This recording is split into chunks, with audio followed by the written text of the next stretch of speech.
In an earlier video, I talked about the diet that I used in order to maintain try to maintain my bilirubin total at a certain level. And I'll put a link to that video in the description of the video.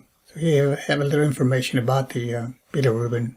Basically, it tells you how your liver is functioning. So bilirubin is a waste product produced by the liver as it breaks down red blood cells. High levels may be a sign of liver or gallbladder disease.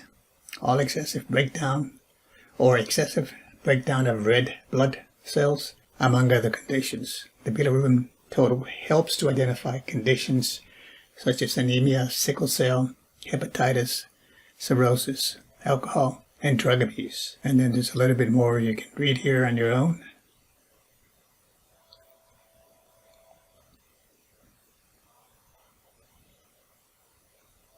Let me go to my patient portal in this lab. Got this blood work on Tuesday, November 22nd of this year. Okay, this is the right one. November 22nd of 2022 from my oncologist. And here's what I wanted to show you. The total bilirubin was 2.7, obviously high, very high. It should be in the interval from 0 to 1. So since that's a small interval, yes, this is super high. Almost 3 times what it's supposed to be. That's between 0 and 1. So that kind of worried me. Everything else was pretty good. And the oncologist didn't even mention this. Of course, he only showed me the first part of the blood work when I was there.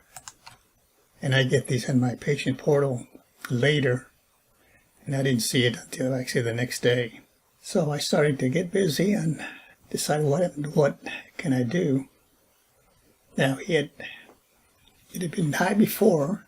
It had been as high as 2.6. I believe it was in May. It was 2.6, and I got it down to 1.8. Just doing the regular diet that I talked about, eating healthy, fruit, vegetables, and so on.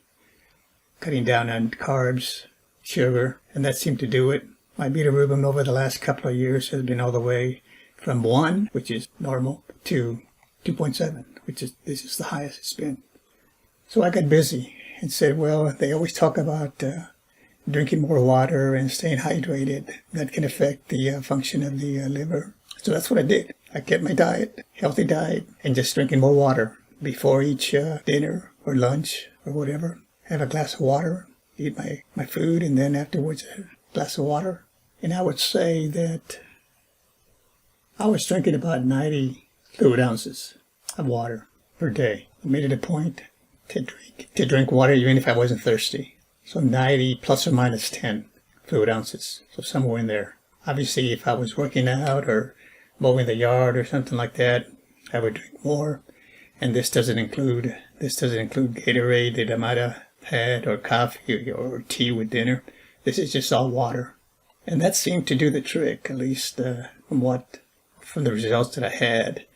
Less than a month later, I called my primary care provider, asked him for some more blood work. I wanted to double check this, even though it had been less than a month. So let's look at that.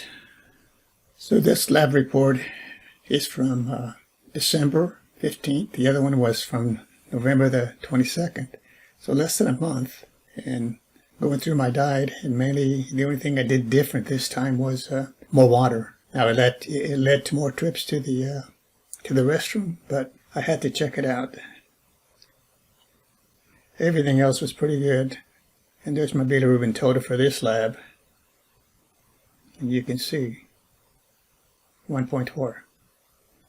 The interval for this lab, instead of 0 to 1, is 0 to 1.2. So I was only off by 0.2 tenths of a point from being in the normal interval. So this was reduced from 2.7 in less than a month to 1.3. And like I mentioned, I'm not a doctor, not a medical doctor anyway, and I'm only telling you that this worked for me.